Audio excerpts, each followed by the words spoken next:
తెలంగాణ గ్రామంలో సర్పంచ్ ఎన్నికలకు తొలి విడత నామినేషన్ల పర్వం ముగిసింది. రైట్ ఇది అంశానికి సంబంధించి మరింత సమాచారం మా ప్రతినిధి క్రాంతి మెదక్ నుంచి అందిస్తారు. లైవ్ లో సిద్ధంగా ఉన్నారు. ఎస్ క్రాంతి.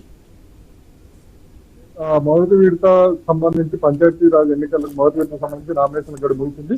కరెక్ట్ 5 గంటల వరకు ఈ రోజు ఇచ్చారు. గడువు ఇప్పటికైతే మొత్తంగా అధికారికంగా అయితే గడువు ముగిసింది. మనకి ఈ రోజు చాలా చోట్ల కూడా వీటిని ఏకగ్రీవం చేసింది. కొన్ని చోట్ల ప్రయత్నాలు చేసి అధికార పార్టీ కానీ కొంత గ్రామాల్లో ఆర్థికంగా బలంగా ఉన్న వాళ్ళు కొంత నజరానాలు కొంత ఆశలు చూపించి దాన్ని ఏకగ్రహం చేసుకునే ప్రయత్నం చేశారు. ఇప్పటికైతే మనకి రేపు సాయంత్రం కల్లా ఎక్కడెక్కడ ఏకగ్రహం కానున్నాయని తెలిసింది. ఇప్పటికైతే మనకి సిద్దిపేట జిల్లా జయదేపూర్ మండలం ఒక్క మండలంలోనే 4 గ్రామాలు ఏకగ్రీవంగా అయినట్టు మనకు తెలుస్తుంది. కొన్ని చోట్ల బలవంతంగా ఏకగ్రహం చేసే ప్రయత్నాలు చేసినా అక్కడ వేరే పార్టీలకు చెందిన వాళ్ళు కానీ ఇతర వ్యక్తులు నామినేషన్ వేశారు. వాళ్ళందరూ కూడా బుద్ధగించే ప్రయత్నాలు చేస్తారు. ఇప్పటి వరకు అయితే మనకి ఉమ్మడి మెదక్ జిల్లా వ్యాప్తంగా కూడా ఎక్కడ కూడా ఎలాంటి అవాంఛనీయ సంఘటనలు అయితే జరగదు. అంత సాధారణ పరిస్థితుల్లోనే నామినేషన్ల ప్రక్రియ సాగుతుంది. మొదటి విడత ప్రక్రియకి ఈ రోజు నామినేషన్ ప్రక్రియ దాదాపుగా ముగిసింది. రేపు విత్డ్రాల్ కార్యక్రమం ఉంది. విత్డ్రాల్ తర్వాత అసలు విషయం ఏంటంటే తెలంగాణ.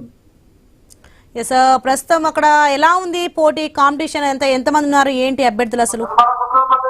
అయితే మనం ఇక్కడ ప్రధానంగా చూసినట్లయితే ఉమ్మడి మెదక్ జిల్లాలో బీఆర్ఎస్ బలంగా ఉందని చెప్పుకోవచ్చు. ఇటు మాజీ ముఖ్యమంత్రి కేసీఆర్ గానీ, ప్రభుత్వ హరీష్ రావు గానీ ఇక్కడి నుంచి ఇదే జిల్లా నుంచి ప్రార్థించవలసింది. దీంతో ఇటు బలంగా ఉంది. At the same time Congress party కూడా తమ అధికారం ఉండడంతో తమ ఉనికిని ఆదుకోవడానికి ఇక్కడ ప్రయత్నం చేస్తారు. ఇక బీజేపీ విషయానికి వస్తే ఇక్కడ ఒక పార్లమెంట్ స్థానంలో బీజేపీ గెలుచుకుంది. మెదక్ పార్లమెంట్ బీజేపీ ఖాతాలో ఉంది. దీంతో ఇటు బీజేపీ కూడా ఎట్లీస్ట్ తమ ఉనికిని చాటుకునే ప్రయత్నం చేస్తూ ఉంది.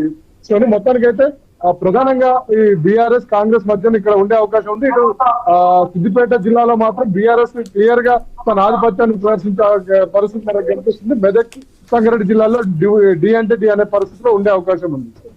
Right, thanks for the information Kranthi Kumar.